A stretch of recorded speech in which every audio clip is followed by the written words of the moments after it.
Hi, AJ Hartley here, novelist, Shakespeare professor, baby metal fan, and fan of other elements of Japanese culture. And I wanted to talk about something I've talked about before, specifically kitsune, foxes, Japanese foxes. I've talked about this before on this channel as part of my consideration of the song Megitsune. But I wanted to expand the discussion, and that video I made like 3 years ago.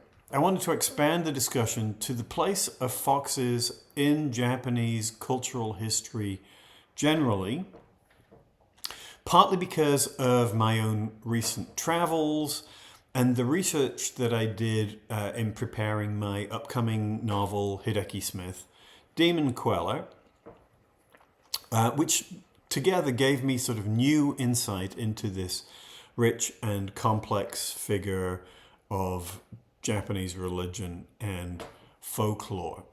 I've divided these for convenience into 7 distinct types, and I'll discuss them as separate categories.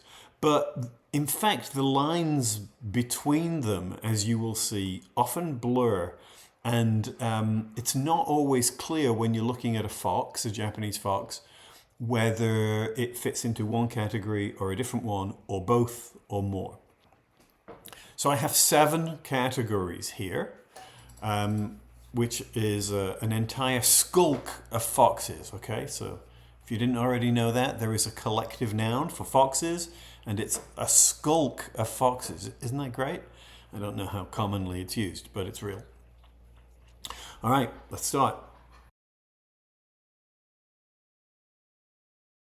So, category 1, our first kind of fox is the animal. Nothing but cutting edge information on this channel. Specifically, what we're talking about here is the red fox, Vulpes vulpes, there's the Latin. It's one of the most widespread carnivores in the world, and it is a native species to Japan. It's not an introduced species.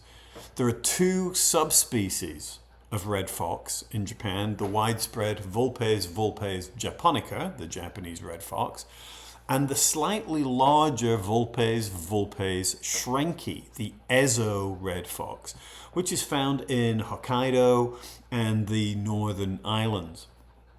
They're carnivores, but they're basically omnivorous, so they'll eat practically anything. And they have a long history of association with humans, both in the countryside and as that habitat shrank in towns and cities, where they tend to forage more than hunt, and where they are often more nocturnal. The relationship with humans is complicated, and it can be both positive and negative depending on the environment. Foxes which keep rodents down, for example, are much desired, but those that steal chickens from the coop are hunted as vermin. Foxes across culture have a reputation for cleverness, and many languages use foxes as models of craftiness or slyness. So this is where it starts getting interesting. The second kind of fox is maybe my favorite. This is the shape-shifting animal, a yokai being a supernatural being of some kind, which particularly in the Edo period became a widespread model of shape-shifting tricksters. They're famous particularly in ukiyo-e art from that period. These are foxes that can change their shape, particularly they can change into people. Folklorists disagree as to whether all foxes have this ability, or if the yokai is a different spiritual entity from the common animal fox, which merely shares its appearance and behavior with that fox. In practical terms, it doesn't make much difference. As yako, these foxes are, as I say, tricksters, mischief makers, and they are potentially dangerous, particularly in their capacity as shapeshifters, though they have other magics as well. The shapeshifting is something they don't develop until they are mature. As such, kitsune, foxes, are able to live as humans among humans for many years, right? So this is not like just a simple, a moment where a fox can pretend to be a person or something. The idea is that they can become people for a long time and live completely convincingly as humans. And they often do this particularly in the guise of beautiful women. Sometimes they even marry and they have children. And their true nature might be discovered by somebody else. For example, if they are going out at night as foxes and somebody spots them or tracks their behavior somehow. Or if they are careless about their transformation and they're dressed in clothes but they still have their fox tail, or they reveal a paw or something. Though this is less of an issue with kitsune than it is with tanuki, which tend to be more jokey, more playful, and often less focused. The kitsune that can pass as a human for years and years and years is less likely to make that kind of mistake. And often they don't reveal their true nature until they decide to leave. And sometimes they do that out of anger, particularly if there's a broken promise involved. Somebody reveals themselves to be not trustworthy, and the fox will then, in fury, leave them. Or sometimes they leave out of the sort of boredom of the ordinariness of human life. They go back into the forest, they retake their fox shape, and they disappear. Some of my favorite prints by Yoshitoshi depict foxes midway through their transformation, like this one. Or this one of the fox wife leaving her children, her true identity glimpsed only in the silhouette on the sliding screen, the husuma. Famous people have been reputedly ensnared by the magical wiles of the beautiful female fox, including Yamanashi's own hero of Kai, Takeda Shingen, the Renaissance or early modern warlord, whose bewitching wife, Suwa Goryonin, was believed by some to be a kitsune who entranced Shingen into marrying her and led to, in a way, to the destruction of the Takeda clan.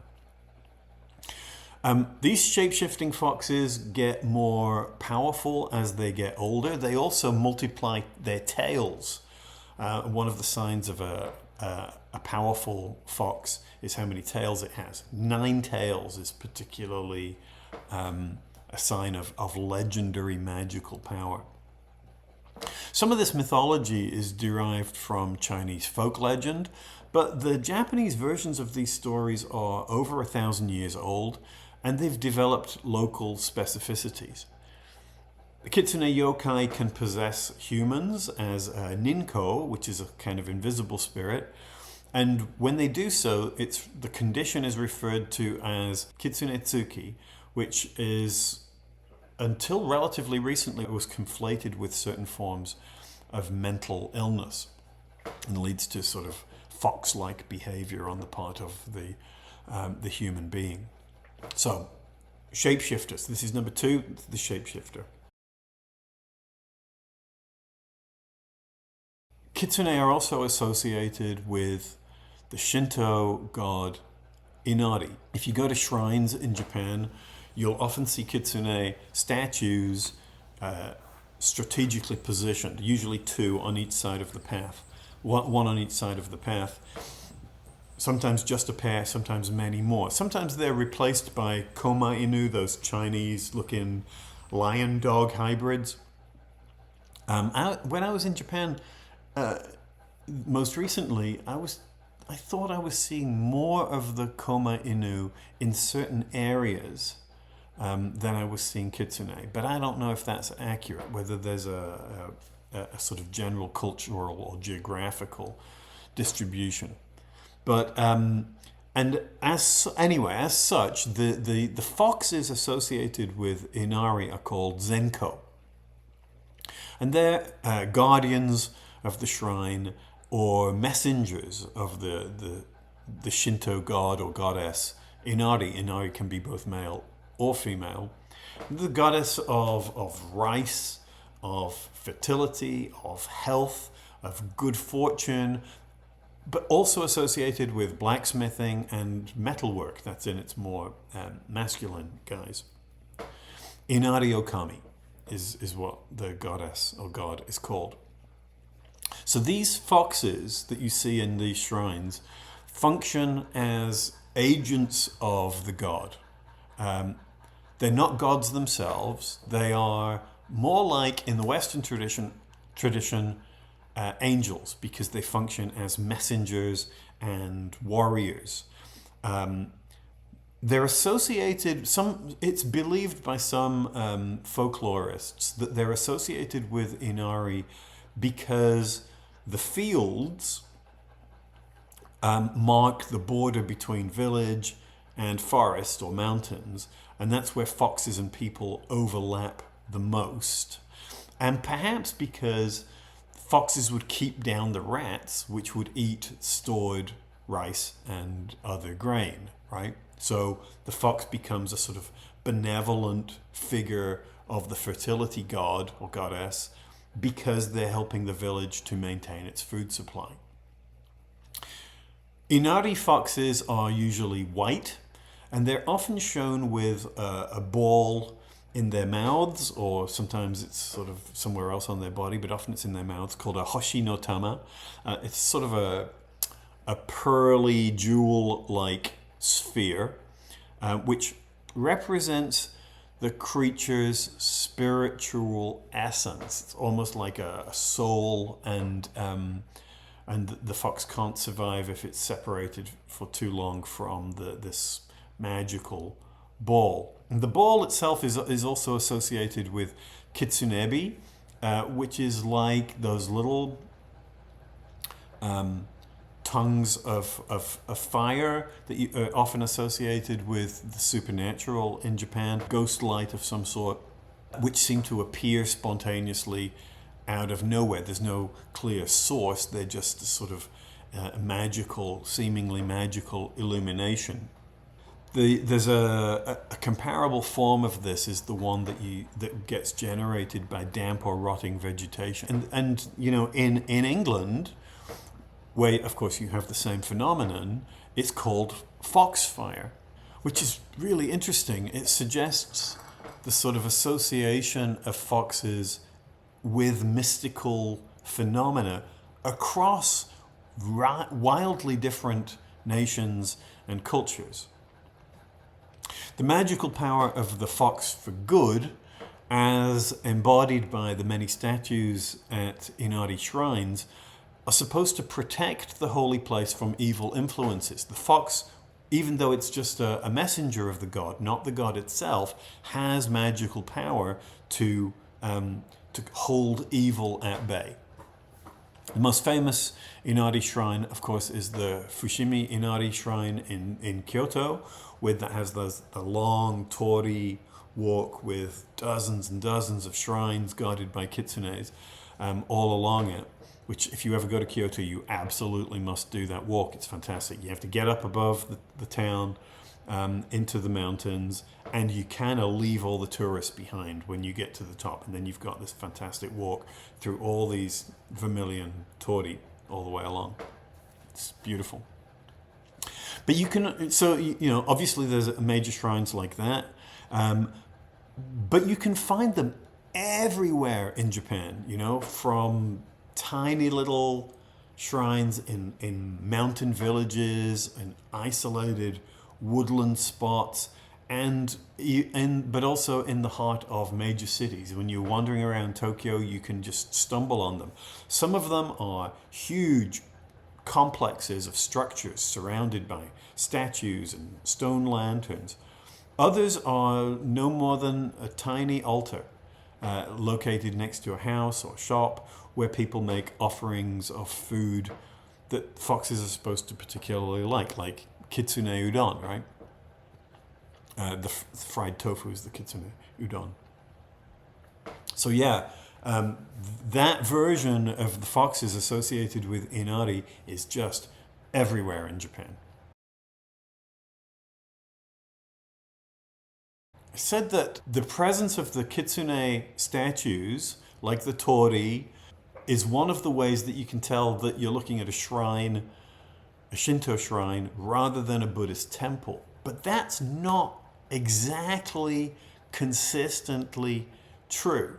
Now, it's complicated because in ancient times, Japanese Shintoism and forms of Buddhism from China often sort of bled together, right? Which is often the case with religions, particularly when a religion comes in from another country and it gets assimilated with things that already exist. So there are features of both religions that could be sort of entwined, and you would find them in both Shinto shrines and Buddhist temples. But during the Meiji Restoration in the late 19th century, there was an edict passed which forced the separation of Shintoism and Buddhism, to sort of divide them clearly and cleanly apart. So they were forcibly separated. Now, in most cases, as I said, kitsune statues are associated with Shintoism, but there are exceptions in which the fox is worshipped as a Buddhist divinity or saint. Now, the terminology varies from place to place. Sometimes this is called a dakini-ten, which is a sort of Buddhist and or Hindu feminine spirit associated with the female aspect of Inari. And you can see that in a Tokyo temple like Toyokawa Inari, which is also called Dakini Shinten, which is a temple, right? So that some of this old cross-fertilization between Shinto and Inari, it gets separated out and the foxes become part of only Inari. But in certain places, certain Buddhist temples have retained their foxes and made them an aspect of Buddhist liturgical practice and spirituality. A different example is Saijo Inari, Myokyoji Temple, which is near Okayama, which I went to recently. And it's a rare instance of an Inari shrine which follows Buddhist traditions and combines elements of both religions. So it's sort of both a Shinto shrine and a Buddhist temple. It was a Nichiren Buddhist temple, but it has one of the largest tori, which are associated with Shinto, in the country. And it's now the head temple of its own religious organization, the Saijo Inari-kyo. And there are numerous fox statues here, as you can see, which are all different and reflect the various aspects of the divinity. So, as I said before, folklorists often want to say Inari is not the fox. The fox is not a god. The fox is a messenger of Inari. But in Buddhism, the fox can be the focus of worship itself, and it can be associated with a divine figure within Buddhism. And sometimes, as I say, the lines between these two things are very complicated and they get blurred. Which leaves us to the fox god. As I say, some folklorists and theologians are careful to insist that the foxes associated with Inari shrines are only messengers. The line between the fox as Inari agent and the Inari god herself, however, is often blurred. Nor is it clear that this blurring is a matter of only recent origin in the popular imagination. As the example of the Buddhist temples featuring foxes suggest, it's possible that the worship of foxes as gods or as manifestation of a single fox god is itself an ancient belief which has been bound to Inari and Buddhism more recently. It's important to remember that Shinto belief and practice was essentially local and was not codified in a single set of authorized principles or bound to official scriptures in the way that we think of the major religions of the Western world: Christianity, Islam, Judaism. Shintoism's not like that. It doesn't have a single set of texts which people agree are the core of the religion, and everything has to be made orthodox according to those texts. And even so, what people in the past actually believed, particularly in largely illiterate communities, cannot be reduced to sets of ideas which are deemed either orthodox or heretical. This is true of most religions. It seems likely that foxes were once worshipped not as a subset of either Inari or Buddhism, but as gods in their own right. So the fox god is an ancient thing. And that leads us to baby metal. So first, we should say the members of the band, right? Not the Kami band, but the members of baby metal themselves, the three women, have been strongly associated with foxes since their first performances, when their use of masks, fox head hand signs, derived from a popular game, and their lyrical content associated them with foxes, and specifically with the word for the fox's female form, megitsune.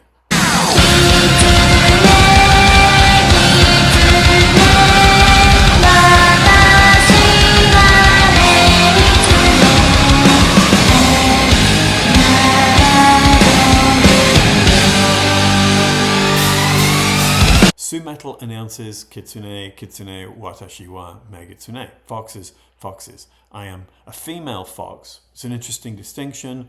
She's associating herself with foxes, but also insisting on a particular female version thereof. The song makes an explicit connection to the idea of foxes as shapeshifters, actors who conceal their innermost feelings, but who have mystical power, allowing them to transcend ordinary humanity generally, and the restrictions placed on women in particular. This power, moreover, is extended to their fan base, both being sent out like the Zenko foxes of Inari to serve as ambassadors for the fox god. Which leads us to our seventh category. Followers of baby metal, fans, who are also called kitsune or megitsune, part of the one whose community is led by the band, who model an uplifting positivity in accord with the Zenko foxes of Inari, whose function is to drive away evil.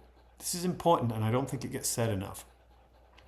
As such, we can hear elements of the kitsune spirit in songs like the anti-bullying anthem Ijime Dame Zettai,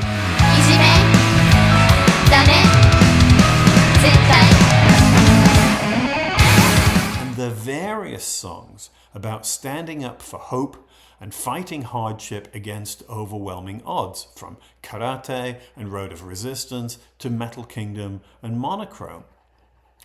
The fox god becomes the band's guiding spirit, a semi-secular version of Inari Okami, but distinctly fox-shaped and a force of its own, rather than simply a warrior or messenger. In literal and reductive terms, the closest thing to an actual fox god with baby metal is probably Koba Metal, Ki Kobayashi, the band's producer and primary creative director, in that he determines the direction the band follows. So the frequent "only the fox god knows" answer delivered in many an interview might be translated as meaning "ask Koba." But I don't think the fox lore is entirely a gag, as I've already said. The fox god, in its balance of ferocity and purity, of defiance and supportiveness, is an idea encapsulating a set of principles which are as much moral as they are musical. The band chose foxes to be their emblem for a reason, tied to the animal's various incarnations, the categories I just went through. They embody wit, intelligence, power, both animal ferocity and supernatural magic. Through Inari, they're even bound both to well-being and to metal, right? I said that Inari was the god of metalwork, blacksmithing. Like any good shapeshifter, they are absolutely not what they appear to be, as any baby metal fan will tell you, and they have a purpose: to champion good in the face of evil, and to do so through courage, community, and inclusivity. That's what baby metal is. That's what the foxes are supposed to be. And that's all I'm going to say. I want to keep this short. As I say, you can read more about my own use of the Japanese fox mythology in my upcoming novel, Hideki Smith, Demon Queller, co-written with my wife and son, which is available now for pre-order at all good bookstores, physical and online. For now, please like, comment, subscribe, check out my Patreon page. Thank you, patrons. And there are links in the description below this video. Check out my merchandise, including this shirt, complete with fox. And I'll talk to you soon. Kitsune up. Thanks.